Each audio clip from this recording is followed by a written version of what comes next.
आज जब लौट कर आए और सभी माओं से मिले तो सभी माएं प्रसन्न हो गई, क्योंकि देखो ये दास अनिरुद्ध जहां भी जाता है तो उन वृद्ध माओं के लिए जाता है।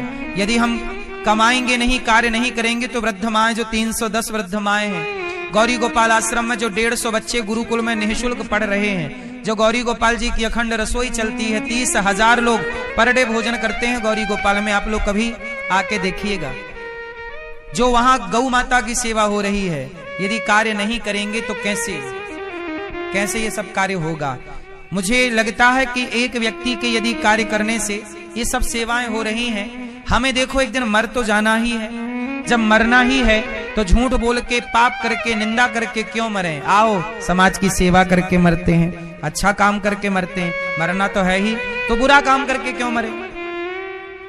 आपकी अपनी क्षमता के अनुसार जो आप कर सकते हैं बेहतर काम कीजिएगा, व्यर्थ में समय वेस्ट बर्बाद ना कीजिएगा। समय बड़ा अनमोल है, समाज सेवा से बड़ा कोई पुण्य नहीं होता, सेवा से बड़ा कोई जप, कोई तप नहीं होता। ये दास अनिरुद्ध उन वृद्ध माओं के चरण दबा कर उन माओं की जब सेवा करता है तो मुझे ऐसा लगता है कि जैसे लक्ष्मी जी भगवान नारायण के चरण दबा के सुख पाती हैं, ऐसे ये दास उन वृद्ध माओं के चरण दबा के सुख पाता है, क्योंकि वो माओं में ही तो नारायण है, नर में ही तो नारायण है। मां भगवान का रूप होती है कि नहीं। अब वो उनके बेटे नहीं समझ रहे हैं, पता नहीं क्यों।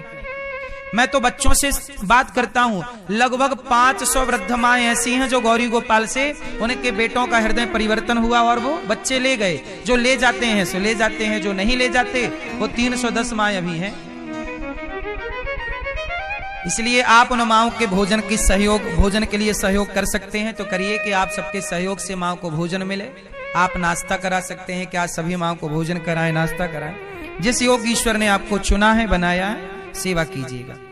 तो प्रिय भक्तों, यह दास अनिरुद्ध आपको यह निवेदित कर रहा था कि नारद जी महाराज ने, जब आत्मदेव जी महाराज ने संत जी से कहा कि मुझे पुत्र चाहिए, संत जी ने कहा कि देख, पुत्र के चक्कर में ना पड़। आत्मदेव जी पुत्र के चक्कर में ना पड़ो। आत्मदेव जी नहीं माने, मुझे पुत्र चाहिए। संत जी ने एक फल दे दिया, ये लो। देखो, जब आप संतों की बात नहीं मानते तो जीवन में कष्ट आता है। संत जी ने समझाया कि देख, राजा सगर के 60,000 पुत्र थे, सुख नहीं मिला, पर संत जी की बात नहीं मान रहे हैं। कई बार संतों की बात आप नहीं मानते, गुरु जी की बात आप नहीं मानते, माँ बाप की बात आप नहीं मानते। आपको लगता है आप तो होशियार हैं, आपको तो सब आता है, क्या जरूरत है मानने की। मान लेने से भलाई है। अच्छा, दुर्योधन कृष्ण की बात मान लेता और पांडवों को 5 गांव दे देता तो दुर्योधन सर्वनाश होने से बच जाता कि नहीं। बोलो, दुर्योधन का सर्वनाश होने से बच जाता, हाँ या ना। नहीं माना ना, सर्वनाश हुआ। इसलिए कहता हूं, गुरुजनों की, माता पिता की बात जरूर माननी चाहिए। आत्मदेव जी ने संत जी के समझाने पर नहीं माने, जिद पकड़ लिए, बेटा चाहिए। संत जी ने एक फल दिया, लो पत्नी को खिला देना। अभिमंत्रित करके फल दिया। आत्मदेव जी आए, अपनी पत्नी को दिया, धुंधली ये फल खा लो, बेटा होगा। धुंधली मन में बोली, राम राम, पागल हो गए हैं, कह रहे हैं फल खा लो, बेटा होगा। अरे फल खाने से भी कोई बेटा होता है। धुंधली को तो जरा भी भरोसा नहीं। धुंधली ने वो फल गाय को खिला दिया और गाय हो गई समय पर गर्भवती। और धुंधली की बहन को हुआ बच्चा तो पैसे देकर बेटा खरीद लिया, नाम रखा धुंधकारी। और गाय के एक बच्चा हुआ, नाम रखा गौकर्ण। गौकर्ण पंडितो ज्ञानी, धुंधकारी महाखला। धुंधकारी महान दुष्ट हुआ और गौकर्ण जी महान विद्वान हुए। संत जी ने फल दिया था, पत्नी को खिलाना, पत्नी नहीं खाई। धुंधली को लगा कौन दर्द सहे, प्रसव का इतना कष्ट कौन सहे। धुंधली बोली कि सुना है कि बच्चा जन्म देते समय मर भी जाती हैं, मैं मरना नहीं चाहती। धुंधली का जो बेटा, बहन का बेटा खरीद लिया, क्या नाम रखा, धुंधकारी। अब धुंधकारी से बड़ा लाड़ प्यार, जरूरत से ज्यादा लाड़ प्यार बच्चों को बिगाड़ देता है। लाड़ करना गलत नहीं है, प्यार करना गलत नहीं है, पर उतना जितने की जरूरत है। देखो, नमक से स्वाद बनता है। दाल में नमक डाल दो ना, स्वाद अच्छा रहेगा। दाल में, सब्जी में नमक डाल दो, स्वाद अच्छा रहेगा, पर स्वाद बनता है। पर एक काम करो, 1 किलो नमक डाल दो भाई, स्वाद बनता है तो डाल दो, और डाल दो। डाल दोगे तो क्या होगा, जिस नमक से स्वाद बनता है उसी नमक से स्वाद बिगड़ता है। ये बात सही है कि गलत है?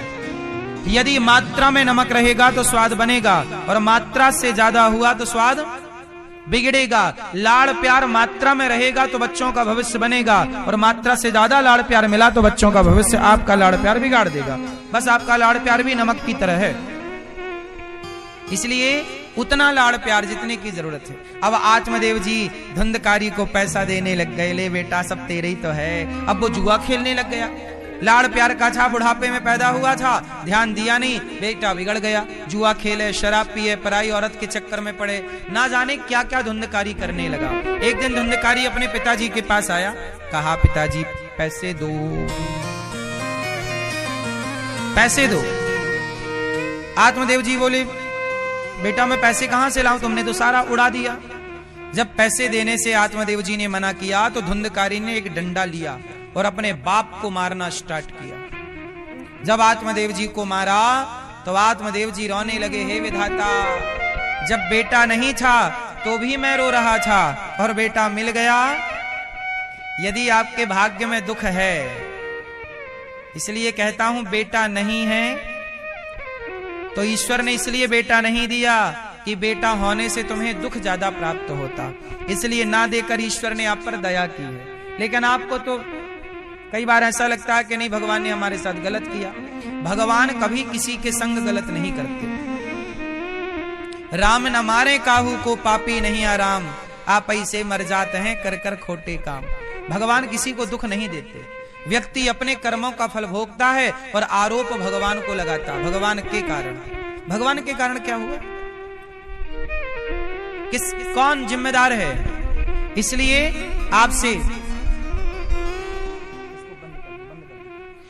आपसे मेरी प्रार्थना है कि जीवन में दोष किसी को ना दीजिए। हाँ, न देना दोष किस्मत को, विपत्ति तो सब पे आती है। आप लोग कहते हैं इनके कारण दुख मिला, इनके कारण, न देना दोष किस्मत को, विपत्ति तो सब पे आती है। विपत्ति आई राजा दशरथ पे, राम जब जा रहे थे वन को। विपत्ति आई राजा दशरथ पे, राम जब जा रहे थे वन को। न देना दोष कैकई को, विपत्ति तो सब पे आती है। अच्छा ये बताओ दशरथ जी पर विपत्ति आई कि नहीं? मैया, ओ पंचायती मैया सुन लो मेरी माँ। अच्छा ये बताओ दशरथ जी पे विपत्ति आई कि नहीं? मैया दशरथ जी पर विपत्ति आई कि नहीं? हाँ या ना? आई। अब बताओ दशरथ जी पे विपत्ति किसके कारण आई? कैकई के कारण, भरत जी के कारण, राम जी के कारण, कौशल्या जी के कारण, प्रजा के कारण, किसके कारण आई? जोर से, जोर से, किसके कारण आई? किसके कारण? लोग कहते हैं कैकई के कारण आई। कैकई ने राम को वनवास ना भेजा होता तो दशरथ जी बेचारे तड़प तड़प के ना मरते। पर एक बात बताओ, सच बताओ, राम जी के वनवास का कारण कौन है? कैकई है, दशरथ जी हैं, कौन है? राम के वनवास का जिम्मेदार कौन है? राम के वनवास का जिम्मेदार कौन? मंथरा, कैकई, दशरथ जी। तीन में से नाम बताओ, जोर से, जोर से। कौन? मैया क्या बोलती तू? कौन जिम्मेदार? राम के वनवास के जिम्मेदार ना तो मंथरा है ना तो कैकई है। राम के वनवास का जिम्मेदार कौन है? जिम्मेदार कोई है तो दशरथ जी हैं। अब दशरथ जी की क्या जिम्मेदारी है? तो सुनो, एक्चुअली दशरथ जी पिछले समय में इन्होंने श्रवण कुमार को मार डाला था। दशरथ जी से किसकी हत्या हो गई? श्रवण कुमार की। और जब श्रवण कुमार की हत्या हुई तो श्रवण कुमार के अंधे माता पिता ने इनको शाप दे दिया। शाप दिया, क्या शाप दिया? कि जैसे हम पुत्र के लिए तड़प तड़प के मर रहे हैं दशरथ, ऐसे आप भी पुत्र के वियोग में तड़प तड़प कर मरेंगे। तो दशरथ जी को शाप था, और वो शाप था तो भोगना तो था ही। आपने किसी को मारा है तो आपको भी तो मरना पड़ेगा ना। आप भगवान के पिता हैं, इसका मतलब ये थोड़ी कि आपको भोगना नहीं पड़ेगा। अवश्यमेव भोक्तव्यम कृतम कर्म शुभाशुभ।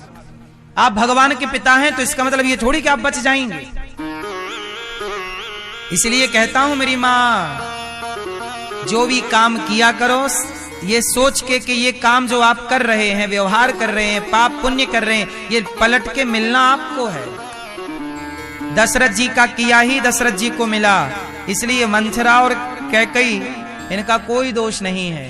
दशरथ जी का वही पाप सामने आया जो पाप उनसे श्रवण कुमार को मार के बन गया, और वो पाप इन्हें भोगना था। तो राम का वनवास और दशरथ जी का तड़पना ये केवल वही वियोग था, शाप के कारण। इसलिए आप किसी को दोष, जब आपके जीवन में दुख आए, कष्ट आए, तो आप ये मत कहा करो कि उनके कारण आया, उनके कारण ना, वो आपके ही कारण आया है। लेकिन समाज दोषी कैकई को ठहराता है, समाज दोषी मंथरा को ठहराता, मंथरा दोषी, कैकई दोषी, लेकिन दोषी दशरथ जी। ऐसे ही जब आपके जीवन में दुख आता है तो आप कहते हैं वो पड़ोसी के कारण हो गया, वो परिवार के लोगों के कारण ऐसा हो गया, ऐसा ना होता तो ऐसा ना होता। नहीं, उसके जिम्मेदार मूल में आप ही होंगे। आपको अपना दोष नहीं दिखता, बाकी सबका दोष। व्यक्ति अपना दोष कहां देखता है कि मेरी गलती है, मैं भी हूं, लेकिन नहीं, उसे दूसरों का दोष दिखता कि तुम गलत, तुम गलत, तुम गलत। दशरथ जी के केस में यही हुआ कि दशरथ जी स्वयं जिम्मेदार हैं अपनी इस मृत्यु के। वह शाप है और शाप तो भोगना ही पड़ेगा। इसलिए कहता हूं संभल के चलना। परमात्मा की दुकान में हिसाब सबका है। बड़े बड़े कानून प्रभु के, बड़ी बड़ी मर्यादा, किसी को कौड़ी कम नहीं देता, किसी को दमड़ी ज्यादा। समझदार तो चुप रह जाता, मूर्ख शोर मचाता, मेरे मालिक की दुकान में सब लोगों का खाता। भगवान की अदालत में, भगवान की दुकान में खाता सबका है। जो मैं करूंगा मुझे भोगना पड़ेगा। इसलिए जब मेरे पे संकट आता है, ये दास अनिरुद्ध, मैं अपनी बात करता हूं, जब मेरे पे कोई संकट मुसीबत आती है, मैं किसी को दोषी नहीं मानता। होगा मेरा कोई अपना पाप जो मुझे भोगना। कुछ समय पहले मैं 20 फीट ऊपर से गिर गया था। 2012 या 13 की एक घटना है मेरे साथ। मैं 20 फीट ऊपर से छत, डबल स्टोरी घर से गिर गया, ऊपर से नीचे। और जब मैं गिरा तो मेरे कोल्हू की हड्डी टूट गई। डॉक्टर ने मेरे को बोला था कि आप जीवन में अब चल नहीं पाओगे ठीक से, क्योंकि हड्डी 2 टुकड़े हो गई थी। हमने कहा कोई बात नहीं। अच्छा, एक पांव टूटा था हमारा, एक पांव जिंदा था। तो हम बिस्तर में पड़े थे डॉक्टर के यहाँ हॉस्पिटल में, और भगवान को धन्यवाद दे रहे थे कि प्रभु आपका धन्यवाद। तो हमारे एक मित्र बैठे, बोले धन्यवाद काय बात का दे रहे हो, आप तो गिर गए, अब डॉक्टर बोला चल नहीं पाओगे। हमने कहा कोई बात नहीं, इतने ऊपर से गिरे थे, सिर के बल गिरे होते तो मर जाते, दोनों पांव भी टूट सकते थे, पर भगवान ने एक पांव बचाया है। मतलब ईश्वर इस शरीर से कुछ कराना चाहते हैं। ये तो कोई मेरे पाप की सजा है जो ईश्वर दे रहे हैं, लेकिन इस शरीर से भगवान प्यार भी करते हैं, वरना मार ही ना देते। गिरे थे मर ही जाते, पर जीवित रखा है तो भगवान कुछ उद्देश्य कराना चाह रहे होंगे इस शरीर से पूर्ति। लेकिन जो दंड मिला वो मिला, वो मेरा गुनाह होगा कोई। मैं बिस्तर पे पड़ा रहा 2 महीने तक, वैसाखी लेके चला 1 महीने तक। आखिरी में भगवान की कृपा ऐसी हुई, बिना ऑपरेशन के पांव ठीक हो गया। अब मैं दौड़ता भी हूँ, कबड्डी भी खेल लेता हूँ। कोई मुझे देख के ये नहीं कह सकता कि मेरा पांव कभी टूटा था। भगवान, जब भरोसा भगवान का हो, बनाने वाले भगवान हो, तो बिगाड़ेगा कौन भाई। वो मेरा कष्ट था, वो मेरा पाप था, मैंने भोग लिया, बाकी भगवान ने सही कर दिया। अब देखो मैं बिल्कुल सही हूं। डॉक्टर ने बोला था कि जुड़ जाएगी हड्डी तो भी थोड़ी सी छोटी हो जाएगी, तो आपको लंगड़ा के चलना पड़ेगा। अब देखो मैं लंगड़ाता भी नहीं हूं। मतलब डॉक्टरों को यकीन नहीं हुआ कि सब कैसे हुआ। हमें डॉक्टरों पे भरोसा नहीं, डॉक्टर तो अपना काम करेगा, ठीक है, वो दवाई देगा उसका काम, लेकिन भरोसा तो भगवान का है, क्योंकि आगे खेल तो सब ईश्वर का है, बनाना और बिगाड़ना। इसलिए मैं किसी को दोष नहीं देता। मेरे जीवन में कोई भी दुख आए, संकट आए, मैं किसी को दोषी नहीं मानता। कोई मुझे गाली दे, कोई मुझे अपमानित करे, कोई मुझे जलील करे, कोई मुझे सम्मान दे, मुझे ना सम्मान से फर्क पड़ता है ना अपमान से, क्योंकि मैं दोनों को ईश्वर का प्रसाद मानता हूं। यदि 100 लोग मुझे अच्छा कहेंगे, 100 में से मुझे 90 लोग अच्छा कहेंगे, 10 लोग बुरा भी कहेंगे। यही क्रम चलता है संसार का। यदि ईश्वर के खेत में गन्ना जैसी मिठास है, तो ईश्वर के खेत में नीम जैसी कड़वाहट भी तो है। ईश्वर ने गन्ना बनाया है तो नीम भी बनाई है, हाँ या ना? आपको दोनों स्वीकार करने होंगे। और आज के बाद अपने दुख का जिम्मेदार किसी को ना कहकर स्वयं को दोषी माना करो, और जो भी काम किया करो पहले विचार किया करो कि ये जो मैं कर रहा हूं ये सही है या गलत है, और यही मुझे मिलेगा। यदि मैं आपको एक थप्पड़ मारूंगा तो मुझे भी कोई एक थप्पड़ मारेगा, मैं आपको एक रोटी खिलाऊंगा तो मुझे भी कोई एक रोटी खिलाएगा। जो मैं दे रहा हूं वो मैं वापस जरूर पाऊंगा। पेड़ बोए बबूल का तो आम कहां से, जैसी करनी। इसलिए मेरी मां दशरथ जी के इस दुख का जिम्मेदार कौन? स्वयं दशरथ जी। आपके दुखों का जिम्मेदार कौन? आपकी सास बुरी है, जिम्मेदार कौन? आपकी बहू बुरी है, जिम्मेदार कौन? बेटा बुरा है, जिम्मेदार कौन? पति बुरा है, जिम्मेदार कौन? पति अच्छा है, जिम्मेदार कौन? पत्नी अच्छी है, बहू अच्छी है, बेटा अच्छा है, उसके भी जिम्मेदार आप हैं, और बुरा है उसके भी जिम्मेदार, क्योंकि अच्छाई मिलती है पुण्य से और बुराई मिलती है पाप से। जो पाप किया होगा वो भी मिलेगा, और जो पुण्य किया होगा वो भी आपको ही मिलना है। वो कहां जाएगा? वो भी आपको ही भोगना है। इसलिए किसी को दोषी ना कह करके आत्म आनंद में रहना चाहिए। आत्मदेव जी को धुंधकारी ने मारा। धुंधकारी ने जब मारा तो आत्मदेव जी रो रहे। तब गोकर्ण जी ने समझाया, देहे स्थिमांस रुधिरे विमतिम त्यजत्वम जाया सुतादिषु सदा ममतां विमुञ्च पश्यानिसं जगदिदं क्षणभङ्गनिष्ठं वैराग्यराग्यरसिको भवभक्तिनिष्ठः धर्मं भजस्व सततं त्यज लोके धर्मान् सेवस्व साधु पुरुषान् जहि काम तृष्णा अन्यस्य दोष गुण चिंतन मासु मुक्त्वा। अन्यस्य किसी के दोष गुण का चिंतन नहीं करना चाहिए। अन्यस्य दोष गुण, हम आपके दोष क्यों देखें और आपके गुण क्यों देखें? गुण देखना है तो भगवान के गुणों का गुणगान गाइए, दोष देखना है खुद का दोष देखिए। अन्यस्य दोष गुण चिंतन मासु मुक्त्वा। सेवा कथा, जीवन में 2 चीजें होनी चाहिए, सेवा हाथों से और कानों में कथा। सेवा कथा रसमहो नितराम पिबत्वम। रोज क्या करें? निंदा चुगली रोज नहीं, सेवा रोज करो। इसलिए ये दास गौरी गोपाल में सेवा नित्य करता है और आपको कथा सुनाकर सुन करके अपना कल्याण करना चाहता। मेरा कल्याण होगा तो इसी सेवा और कथा से हो जाएगा। बताओ हाँ या ना? इसलिए मैया रोज कथा सुना करो, रोज अपने सास की ससुर की सेवा किया करो, पति की, अपने समाज में कोई बूढ़ा है, कोई जरूरतमंद, जो आपसे बन जाए, रोटी देकर सेवा, पानी देकर सेवा, बेटी का, गरीब बेटी का विवाह करके सेवा, जो हो जाए वो सेवा करो। सेवा रोज करो, कथा रोज सुनो, 2 काम नित्य। बाकी काम धाम तो जो कर रहे हो करना ही है, पैसे कमाओ, बिजनेस करो, व्यापार करो, वो सब कंटिन्यू ठीक है, पर उसके साथ ये भी आवश्यक है।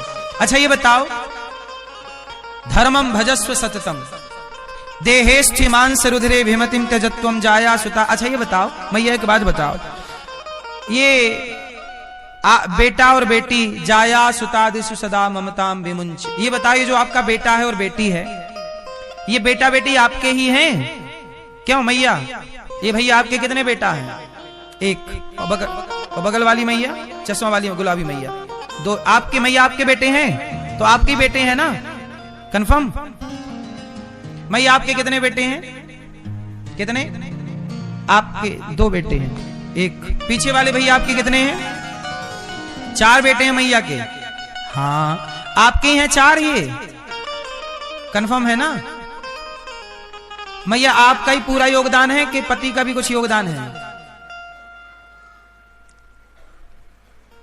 अच्छा, आपके बेटे में किस किस का शेयर है आप बताओ, किस किस की हिस्सेदारी है? चलो बताओ, आपके बेटा या बेटी में किस किस की हिस्सेदारी है? ये मैया बताएंगी हमारी चश्मा वाली, किस किस की हिस्सेदारी है?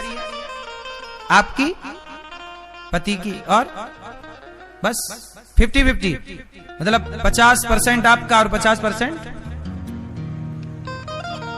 लोग कह रहे हैं देखो हमारे बच्चे हमारी हिस्सेदारी, लेकिन एक बात और है मेरी माँ, सच बताओ, आपके बेटे में आपकी हिस्सेदारी ज्यादा है कि भगवान की? आपकी केवल इतनी सी हिस्सेदारी है कि आपने 9 महीने जगह दी। पिता की हिस्सेदारी इतनी है कि पिता के द्वारा मां के गर्भ में एक तेज की स्थापना की गई। पिता की हिस्सेदारी सिर्फ इतनी, मां की हिस्सेदारी 9 महीने की। बाकी बच्चे का आंख कान बनाना किसका काम था? उसकी रचना करना किसका काम?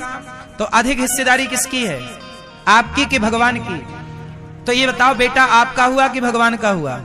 इसलिए आप भगवान की प्रॉपर्टी को अपना कहने लग जाते हो, ये मेरा है। मेरा नहीं है ये बेटा, ये बेटी किसकी है? भगवान की। इसलिए भगवान को सौंप दो ना। अब सौंप दिया इस जीवन का सब भार तुम्हारे, क्यों कहते हो मेरा बेटा मेरी बेटी? मेरा है ही नहीं। अच्छा चलो बेटा बेटी अब छोड़ो, ये बताओ, शरीर, एक हाथ उठाओ अपना, कोई भी भैया, ये बताओ शरीर आपका है? जोर से। आपका शरीर आपका नहीं है। यदि शरीर आपका था तो आप बूढ़े हो गए, आपने रोका क्यों नहीं? आप कोई चाहता कि बुढ़ा हो जाऊं? आप चाहते नहीं है कि बूढ़ा हो जाऊं, पर आप बूढ़े हो रहे हैं कि नहीं? इसका मतलब यह हुआ कि ये शरीर आपके हिसाब से नहीं चल रहा है, इसे कोई चला रहा है। अब बताओ, आपके शरीर में आपकी चलती है क्या? आप चाहते हैं कि आप बुढ़े हो जाएं? नहीं, पर हो गए कि नहीं? आप चाहते हैं कि आपकी कमर में दर्द हो जाए, पर हो गया कि नहीं? घुटनों में दर्द हो जाए, कोई चाहता है? नहीं, पर हो गया कि नहीं?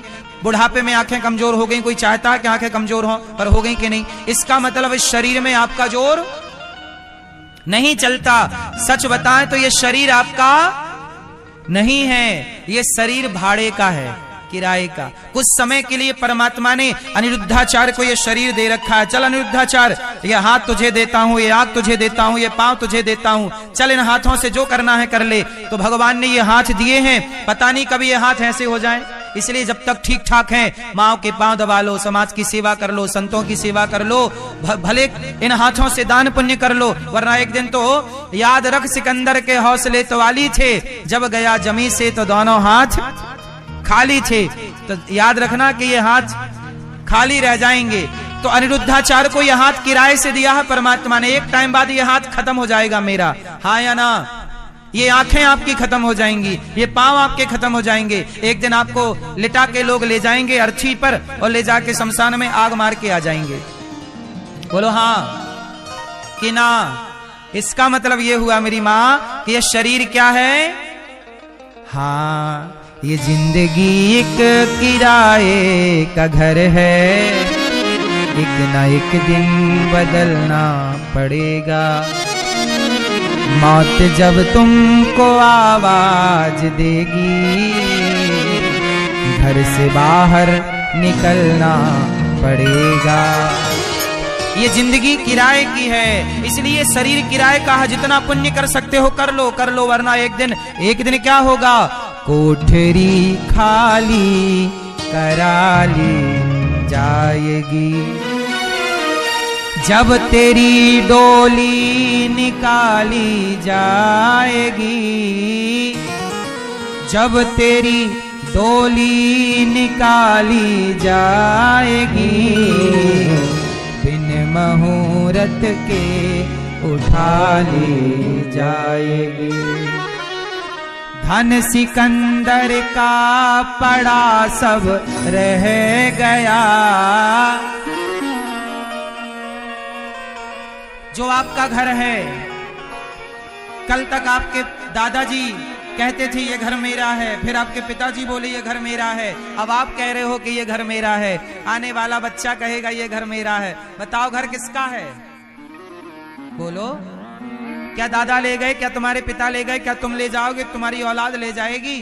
अरे भाई ले कुछ नहीं जाना किसी को, इसलिए यहां रहो तो ऐसे रहो ये सोच के कि लेके थोड़ी जाना। अब जैसे ये दास अनिरुद्ध यहां कथा सुनाने आया, यहां देखो सब व्यवस्थाएं हैं, लेकिन यहां की व्यवस्थाओं को, यहां मुझे 7 दिन के लिए व्यवस्थाएं मिली हैं।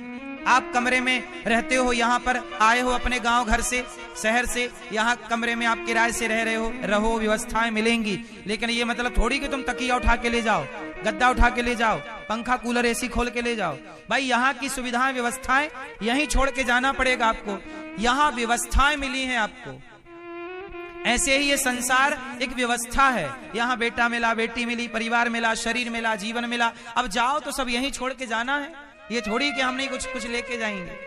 इसलिए मेरी माँ, सबको यहीं का यहीं छोड़ के जाना है। और ये समझा करो कि ये किराए का है। आप भी होटलों में किराए से रहते हो कि नहीं, धर्मशाला में 2 दिन 4 दिन 6 दिन के लिए, बोलो हाँ, तो वहां की एसी खोल के ले जाते हो, ले जाने मिलेगी फिर। इसलिए मेरी माँ, सब यहीं पड़ा रह जाएगा, हरि राम नाम संग जाएगा। चाहे कितने भी बाग लगा लो, चाहे कितने भी महल बना लो, एक रत्ती संग नहीं जाएगा, सब यहीं पड़ा रह जाएगा। है ना मेरी माँ? चाहे कितना भी काया सजा लो, चाहे कितनी भी काया सजा लो, सब मिट्टी में मिल जाएगा, सब मिट्टी में मिल जाएगा, सब यहीं पड़ा रह जाएगा। इसलिए अच्छा, आपके संग क्या जाता है? जोर से, जो आप किसी के साथ पुण्य, किसी भूखे को रोटी खिलाओ, किसी प्यासे को पानी, जो पुण्य बना, पैसा यहीं रह जाएगा, दौलत परिवार यहीं रह जाएगा, पर जो पुण्य किया वो आपका साथ जरूर देगा। धनानि भूमौ पशवश्च गोष्ठे, नारी गृहद्वारे जनः श्मशाने, देहश्चितायाम परलोक मार्गे, धर्मानुगो गच्छति जीव एकः। हमारे साथ हमारी पत्नी दरवाजे तक साथ निभाएगी, पशु पक्षी गोष्ठ तक साथ निभाएंगे, पैसा तिजोरी तक साथ निभाएगी, संसार तक पैसा साथ देगा, शरीर चिता तक साथ देगा, परिवार के लोग शमशान तक साथ देंगे। लेकिन अनिरुद्धाचार्य ने जो पुण्य किया होगा वो पुण्य मेरा परलोक तक मेरा साथी बन के चलेगा। आपने जो पुण्य किया होगा, इसलिए कहता हूं मेरी माँ, हाँ, भला की जय भला होगा, बुरा की जय बुरा होगा, भला की जय भला होगा, बुरा की जय बुरा होगा। भला करने से भला होगा, बुरा करने से वही लिख लिख कर क्या होगा, यही सबको चुकाना है, यही सबको चुका के चले। इसलिए मेरी माँ कहता हूं, कुछ भले काम कर लो। गौरी गोपाल आश्रम में जो साधु सेवा, संत सेवा, वृद्ध माओं की सेवा हो रही है, उन सेवाओं से अपने आप को जोड़िएगा जरूर। गौरी गोपाल आश्रम में जो विद्यार्थी पढ़ रहे हैं 150, उन बच्चों का रहना, खाना, पढ़ना, लिखना सब निःशुल्क है। अभी मैं एक स्कूल और बना रहा हूं, विद्यालय, कक्षा 1 से लेकर 12वीं तक, CBSE बोर्ड, जहां बच्चे शिक्षा भी पाएंगे। और केवल CBSE बोर्ड की शिक्षा नहीं, वहां पर एक सिलेबस संस्कार का रहेगा, अपनी संस्कृति को जानने के लिए बच्चों को प्रेरणा मिलेगी। तो एक ऐसा विद्यालय जो CBSE बोर्ड का होगा, और होगा बिल्कुल निःशुल्क। कैसा होगा? सब बच्चे निःशुल्क पढ़ेंगे, 5 से 7 हजार बच्चे लगभग। तो इन 7 हजार बच्चों के लिए एक विद्यालय का कार्य बहुत जल्दी स्टार्ट होना है, और 1-2 साल में वो पूरा हो जाएगा, बच्चे पढ़ने लग जाएंगे। पर ये सारे काम आपके सहयोग के बिना संभव नहीं है। आप भी उस विद्यालय के निर्माण में सहयोगी बने। अभी हम गौ माता के लिए एक हॉस्पिटल बना रहे हैं, गौ हॉस्पिटल। कोई भी गौ माता कहीं भी बीमार हो तो निःशुल्क उसका उपचार हो सके। तो आप भी गौ माता के हॉस्पिटल में, जो गौ हॉस्पिटल बनेगा उसके लिए कुछ भूमि की आवश्यकता है, तो भूमि दान भी आप कर सकते हैं और हॉस्पिटल के निर्माण में सहयोगी बन सकते हैं। यदि ईश्वर ने आपको कुछ सहयोग करने योग्य बनाया हो तो बनिएगा, नहीं बनाया तो ईश्वर से हम प्रार्थना करेंगे कि आपको ईश्वर इस योग्य बनाए कि आप कोई भला काम करें। गौरी गोपाल आश्रम में आप में से कितने लोगों ने गौरी गोपाल आश्रम में वृद्ध माओं का दर्शन किया है? वृद्ध माओ का दर्शन कीजिएगा। वहां अखंड रसोई चल रही है, सवेरे से लेकर शाम तक पूरी रात दिन रात भोजन चलता है। कितने लोग इस बात के साक्षी हैं कि वहां अखंड भोजन चलता है, कोई पैसा नहीं, 30,000 लोग पर डे भोजन करते हैं। ये सब जनता जनार्दन आप इस बात के साक्षी हैं। इसलिए मेरी आपसे बस इतनी सी विनती और प्रार्थना है कि आप भी उन बेसहारा गौरी गोपाल आश्रम में वृद्ध माओ के बेटा बेटी बनकर भोजन का सहयोग करें। आप भी एक दिन का भोजन करा सकते हैं कि आज का भोजन वृद्ध माओ को आपकी ओर से, आज सभी माओ को भोजन आप करा सकते हैं। माओ को आप नाश्ता करा सकते हैं कि आज नाश्ते की सेवा आपकी ओर से। रात्रि का एक गिलास माओ को दूध बढ़ता है, आप एक गिलास दूध की सेवा वृद्ध माओ को कर सकते हैं। गौरी गोपाल आश्रम में सवेरे से संतों का भोजन बढ़ता है। अन्न क्षेत्र में हजारों संत जन भोजन लेते हैं। आज भी संतों को भोजन या दास अनिरुद्धन इसी शरीर से भगवान ने सेवा कराई। ये हजारों संत लोग लाइन में लगकर प्रेम से प्रसाद ग्रहण करते हैं। सभी संतों को यहाँ पर भरपेट भोजन की सेवा होती है। आप भी एक दिन की सेवा ले सकते हैं और संतों को अन्नदान कर सकते हैं। संतों की सेवा के अतिरिक्त यहाँ एक रसोई भी है जो 30,000 लोग भक्तों को भरपेट भोजन प्राप्त होता है। कोई भी आओ, 10,000 20,000 30,000 40,000 कितने भी लोग आओ, सबको भोजन मिलेगा, ये तय है। कितने लोग आएंगे ये भगवान पर निर्भर है, पर जो आएंगे सबको भरपेट भोजन गौरी गोपाल में मिलता है। ये गौरी गोपाल भगवान की जिम्मेदारी है। तो यहाँ पर ये अखंड भोजन चलता है। आप भी एक दिन का भोजन बंटवा के अन्नदान करके पुण्य के भागीदार अवश्य बने। गौरी गोपाल गौशाला में गौदान करके गायों के लिए भूसा, चोकर, खली इत्यादि का सहयोग कर सकते हैं। अभी गाय के लिए हम एक एम्बुलेंस बना रहे हैं। एक एम्बुलेंस मतलब आ गई है, गाड़ी बनने के लिए एम्बुलेंस बनने गई है, जहां गायों के लिए हमसे कुछ लोगों ने कहा कि यहाँ 25-50 गांव में दूर दूर तक गाय सड़क पे पड़ी मिल जाए तो उसके लिए एम्बुलेंस जल्दी उपलब्ध नहीं होती। तो गौरी गोपाल एक एम्बुलेंस ऐसी बनेगी जो कोई भी गौ माता सड़क में कहीं भी पड़ी हो, कोई भी सूचना देगा, तुरंत एम्बुलेंस जाएगी और गाय को लाएगी और उसका इलाज होगा, उपचार होगा। तो गाय के लिए 2 एम्बुलेंस, एक आ गई है, एक और आनी है। तो आप भी गौ माता के लिए एम्बुलेंस के लिए सहयोग करना चाहें तो कर सकते हैं। जिससे जो बने सहयोग अवश्य कीजिए, क्योंकि आप सबके बिना यह कार्य संभव नहीं है। कुछ भक्तों ने सहयोग किया है। आओ नाम श्रवण करते हैं ऐसे दानवीर महापुरुषों के और भगवान से प्रार्थना करते हैं कि जितना ईश्वर ने, जितना आपने दिया है, भगवान उसका कई गुना करके आपको लौटाएं। बोलिए सदगुरुदेव भगवान की, गौरी गोपाल भगवान की। समुपस्थित सभी श्रद्धालु जनों को जय श्री कृष्णा। चैनल के माध्यम से घर बैठकर कथा का रसपान कर रहे आप सभी श्रद्धालु जनों को जय श्री कृष्णा। व्यासपीठासीन सेवा की प्रतिमूर्ति पूज्य श्री महाराज जी के चरणों में कोट सह नमन वंदन। आप सभी ने अभी श्रवण किया कि किस प्रकार श्री धाम वृंदावन गौरी गोपाल आश्रम में विभिन्न प्रकार के सेवा प्रकल्प चलाए जा रहे हैं। ऐसे सुंदर सी सेवा कार्य से आप भी अपने आप को जोड़ सकते हैं। संस्था के अकाउंट नंबर टीवी स्क्रीन पर दिख रहे हैं। आप अपना सहयोग समर्पित करते हुए मोबाइल नंबर में संपर्क कर आप भी अपना नाम दर्ज अवश्य कराएं। कुछ महानुभावों ने अपना सहयोग पहुंचाया है, उनके नाम श्रवण करते हैं। श्री सरोजबाला कुरुक्षेत्र हरियाणा से आप 21 रुपए का सहयोग समर्पित कर रही हैं। प्रवीण जी पंजाब से गुप्तदान 7,800 रुपए। स्नेहलता गुप्ता, उमेश कुमार गुप्ता जी आगरा से अन्नक्षेत्र रसोई सेवा गौदान के लिए 56,000 रुपए का सहयोग समर्पित कर रही है। मोहनलाल शर्मा दिल्ली से 11,000 रुपए। आर प्रजापति नोएडा से आप भी 3,000 रुपए का सहयोग समर्पित कर रहे हैं, बहुत बहुत धन्यवाद। इसी श्रृंखला में कुंती देवी जी 21 रुपए, गोमती देवी जी दिल्ली से 51 रुपए, गोमती देवी दिल्ली से 3,000 रुपए का और भी सहयोग समर्पित कर रही है, बहुत बहुत धन्यवाद। राजू सिंह जी आप भागू सिंह राजस्थान से विशेष सहयोग समर्पित कर रहे हैं। गीता देवी झारखंड से विशेष सहयोग समर्पित कर रही है, बहुत बहुत धन्यवाद। आप सभी दानदाताओं के लिए बिहारी जी से प्रार्थना करते हैं कि आप सभी दानदाताओं के घर बिहारी जी की कृपा बनी रहे। ऐसी पावन पुण्य सेवाओं से आप अपने आप को जोड़े रखें। संस्था के अकाउंट नंबर टीवी स्क्रीन पर दिख रहे हैं। आप भी यदि अपना सहयोग इन सेवाओं में पहुंचाना चाहते हैं तो अपना सहयोग पहुंचाकर अपने नाम दर्ज अवश्य कराएं। आगामी पोथी पाठ जो होने जा रहे हैं पूज्य श्री महाराज जी की सानिध्यता में, तो 5 से 11 मार्च आगामी पोथी पाठ श्रीमद् भागवत कथा के मूल पाठ यहाँ पर बिठाए जाएंगे। आप उसमें यजमान बन सकते हैं अपने पितरों की प्रसन्नता, घर में सुख शांति के लिए। और यदि आप पूज्य श्री महाराज जी के साथ व्रत 84 कोष की यात्रा करना चाहते हैं तो 10 से 16 मार्च व्रत 84 कोष की यात्रा हो रही है, उसका भी रजिस्ट्रेशन प्रारंभ हो चुका है। तो आप भी पूज्य श्री महाराज जी के साथ यात्रा में सम्मिलित होना चाहते हैं तो रजिस्ट्रेशन करा सकते हैं। 10 मार्च को कुछ गरीब कन्याओं का विवाह भी गौरी गोपाल आश्रम में होगा, तो आप ऐसी पावन पुनीत कन्यादान की सेवा से भी अपने आप को अवश्य जोड़ें। आइए इसी क्रम के साथ चलते हैं पूज्य श्री महाराज जी के चरणों में।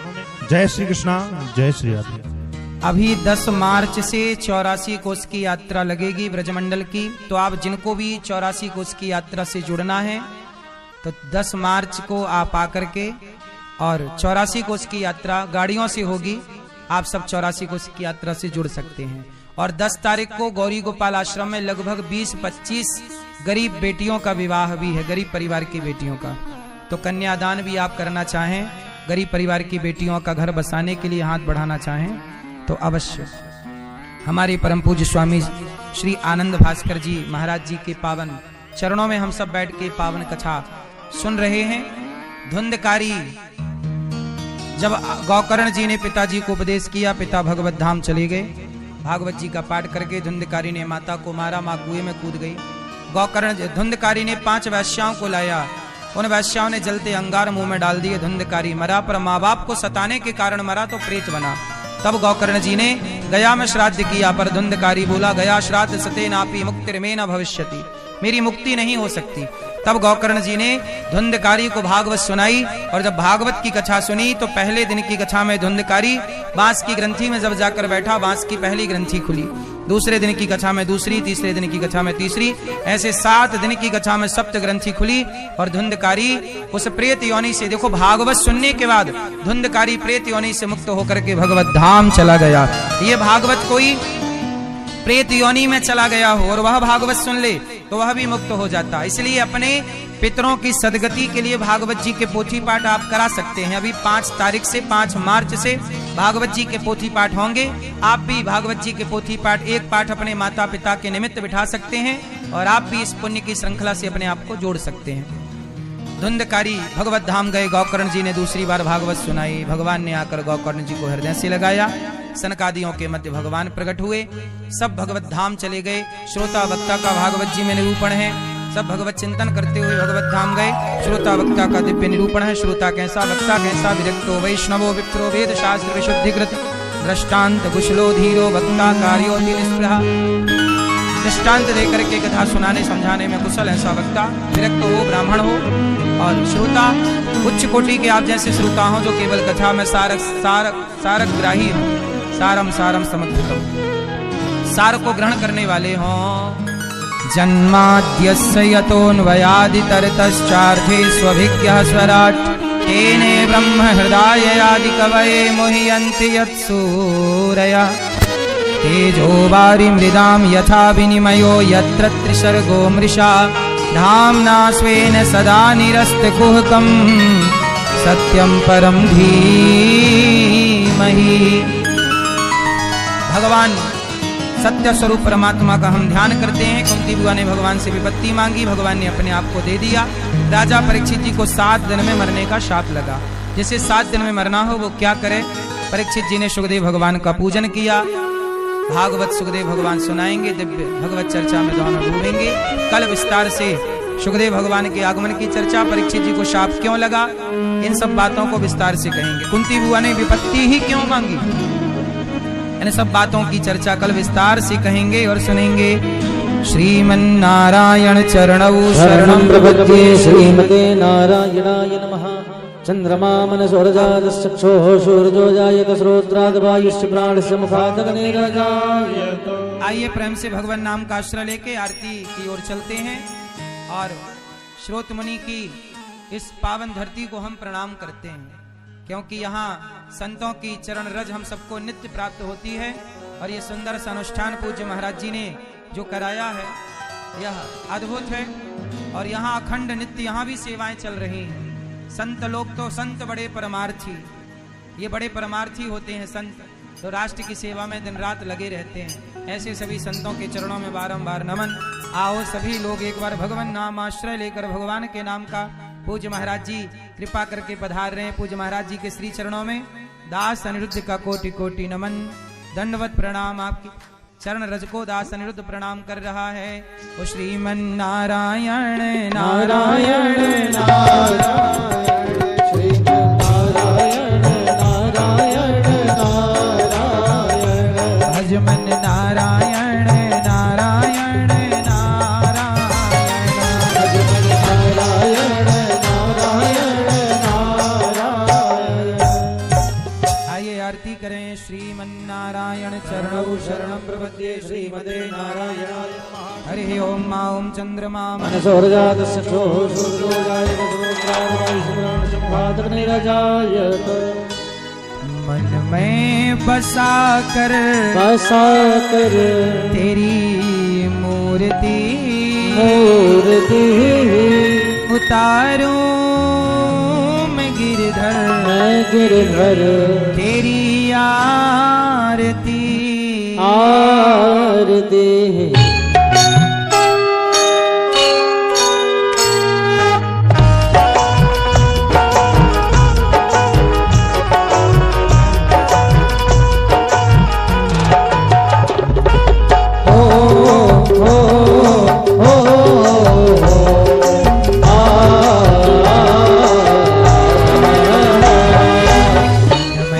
बसा कर तेरी मूर्ति उतारूं मैं गिरधर तेरी आरती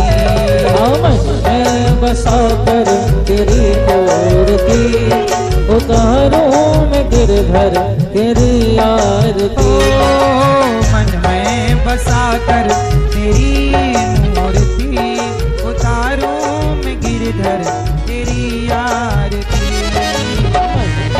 बसा कर तेरी मूर्ति उतारूं मैं गिरधर तेरी आरती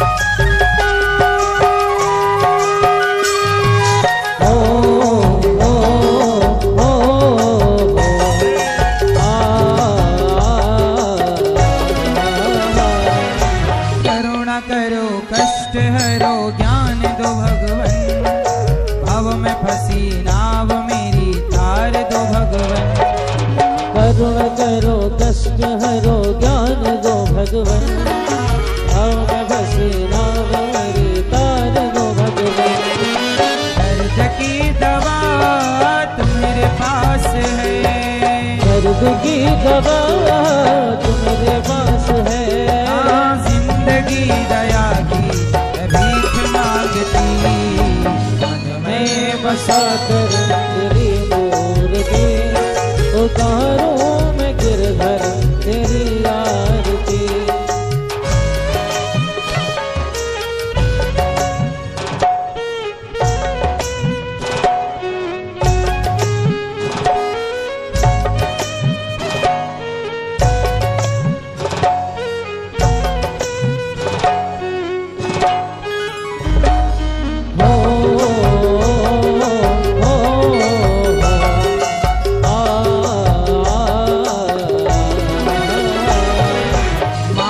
तुझसे क्या मैं यही सोचूं भगवन जिंदगी जब तेरे नाम कर दी अर्पण मांगू तुझसे क्या मैं यही सोचूं भगवन